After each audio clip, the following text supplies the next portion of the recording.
What a beautiful place, isn't it? Just 3 years ago, these tents weren't here.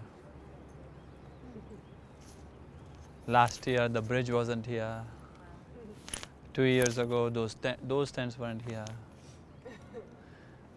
12 years ago, the road wasn't here. Very little road. Very few people. Times are changing, huh? Cannot fight it. There is a joy and pain both in it, isn't it? The joy is that we all get to share this place. The pain is to come and to see the tents and the bridge, but the person who is living across might be happy, isn't it? The villagers who get to cross on this bridge. Earlier, last time I was just telling Tommy, when I went across, we had to take a boat across to go. You have to call and you have to wait because he has to take first. The villagers have priority access.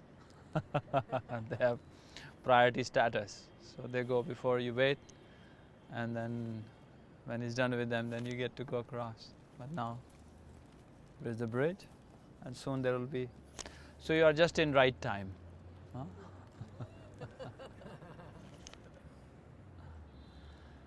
When I lived in that cave right there, see that, for almost 4 months, 3 months and some days, 3 months, 20 days or something like that. It was very different. I was there in the monsoon, the river was up there. All of this was underwater, the water was up there. And it was refreshing to see no one. No one, and not to utter a word for 3 months, not to say a single word. You realize how unimportant talking is and thinking, the uselessness of it. This cave, because they don't know that. So they've gone in, they've sat in there now, but they don't quite have the context that they could have. Yeah, Vashishtha. I mean, Vashishtha was the master of, was, these are exchangeable words there, was the master of Rama. You know Rama? How many of you have heard Rama? Rama was, of course there is a myth around Rama, the whole scripture called Ramayana, which you've seen Hanumana's statue, right? Everybody has seen Hanumana's statue. You all went to the Aarti there and you saw the monkey god. Hanumana was the disciple of Rama. But Rama was also a historically present human being, right? There is of course a myth around him, but he was also a living, breathing entity. There is objective proof of his existence. Now, Rama was in Treta Yuga. We had talked about a little about the cyclic nature of time. They say Rama was in Sattva Yuga, but actually that's not true, because in Sattva Yuga there is no writing. Writing is required when consciousness becomes denser. Do you understand? So then you need to, because the consciousness cannot retain everything, then we need to have something stored in order for it to be transferred from a master to a disciple, right? That's why yogic tradition, if you see, was primarily an oral tradition, still is an oral tradition. You can read a million books about yoga, but if you're not with a master as a teacher, you can't get it, so there is a transmission. So Ramayana was in Treta Yuga, so that if you take Sri Yukteswar, which is more systematic calculation, then it is about between 7,200 to 9,000 years ago was the time of Vashishtha. And he was the first one who was here, at least in the historical context of it. That's a long time ago. 9,000 years ago. That's way before the Vedas. The Vedas, yes. We don't know exactly the time of Vedas. The Vedas, the Max Muller theory of Vedas is very naive and very British. Yes. And Max Muller was actually one of the sources of inspiration that Hitler took. Max Muller was the one who introduced the Aryan invasion theory.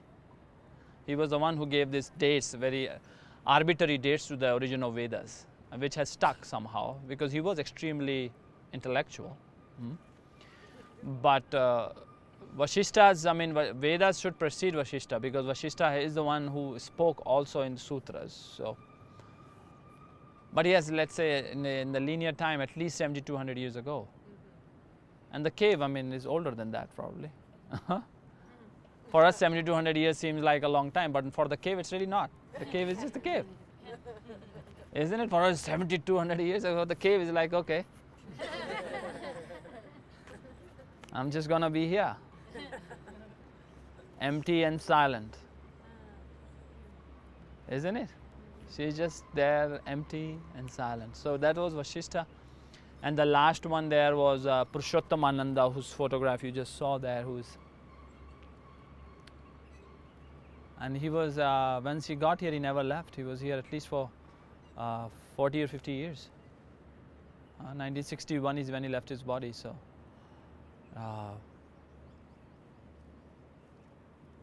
Long time stayed here. And there have been many yogis who stayed in this cave. You can sense it, no? When you go there, the shunya is so powerful. You can hear the silence.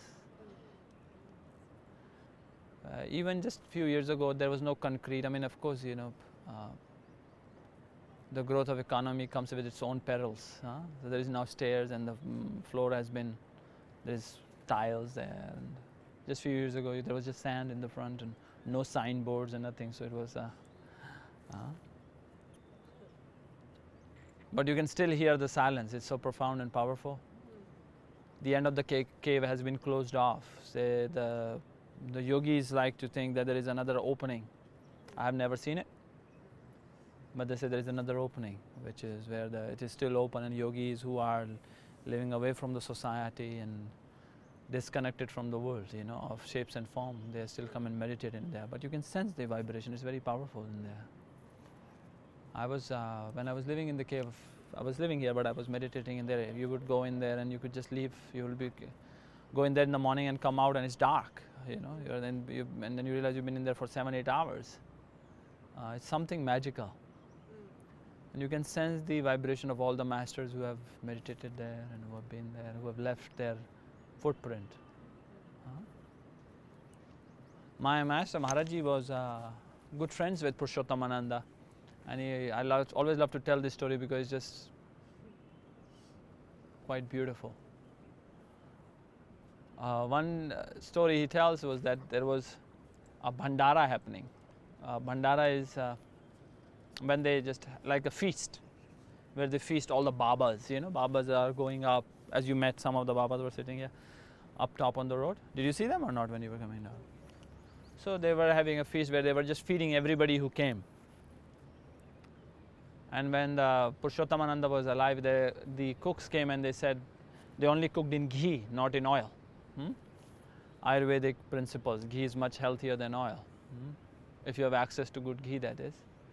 So Purushotam Ananda, the cook came to Purushotam Ananda. This is Maharaji telling him, and he said, there is no ghee left. He said, don't worry, just go and fill from the Ganga. So the cook looked at the old man, he thought he was crazy. He came to the Ganga, he filled up the bucket. And he looked at Purushotam Ananda and he said, now what should I do? He said, just use this. And he said, this is water. He said, no, just use it. This will work. And Maharaji said he was there and he said, they just cooked with the water instead of ghee. And what people experienced was ghee. Do you understand? So that's and the favorite part of the story that I heard from him was Maharaji was going up to the higher Himalayas. He was walking. At that time there was no cars, there were, but they were not really hitchhiking or going up so much. So they used to walk for months when the season would change. Now like it's beginning to change, it's getting warmer. So they would walk up to higher Himalayas to be in the cooler environment where you could really be more in a meditative state. As you know, heat doesn't really allow it that much. So as they were walking, he stopped to see Purushotam Ananda, but while walking, he was walking in flip-flops. As you have seen, a lot of you must have seen the women walking in the mountains, they're just climbing, right? They just have no special shoes on.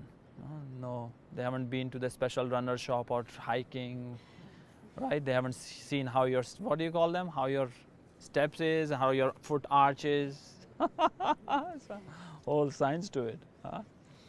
But so they're just flip-flops, and he was walking flip-flops and it broke. And as you see, there is really no place in between to get it fixed, so he decided he will walk bare feet. But while walking, he developed blisters. It was too hot, and he came to Purushotam Ananda. He stayed here for a day. And then he said to Purushotam Ananda that he was going to leave. And Purushotam Ananda said to Maharaji that stay one more day. Just stay. And he asked him why. He said, no, just because I said so, stay one more day. And he said, okay. So he stayed. Next morning, one of his disciples came, Purushotam Ananda's disciple. Purushotam Ananda was a short man. You saw this picture, right? He doesn't look like a big guy physically. He was big, but physically not that big. He was 5'4", 5'5" maybe. And Maharaji was 5'11", almost 6 feet. He was a big guy, broad. So this man, I mean, at that time, goes without saying, there was no cell phones or internet, or he wasn't like WhatsApping his disciple or anything like that, you know. This is before 1995, so. And this disciple of his brought him a pair of shoes.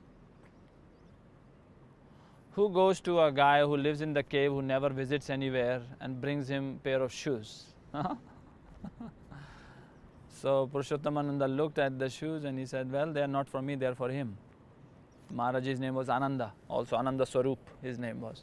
He said, that's for Ananda. And Maharaji looked at him, he's like, what are you talking about? He said, no, these are for you. And he gave him the shoes, they fit him exactly. He said, now you can go. So that was Purushotam Ananda. He left his body here. Once he came here, he never left. And then after him, there was no permanent yogi who stayed here. So pilgrims have been turned into an altar, more of a pilgrimage spot where we have been fortunate enough to come and be without anybody asking us anything or trying to use it to their advantage. It's just very pure. So that's a little bit about Vashishta's cave. Vashishtha Gufa. And you saw in there is Shiva Lingam. And the man who's in there right now is part of the ashram, is that right? No, he must be just visiting. Because he's sitting up on the top. You can sit also. Next time you come, if it's empty, you can sit.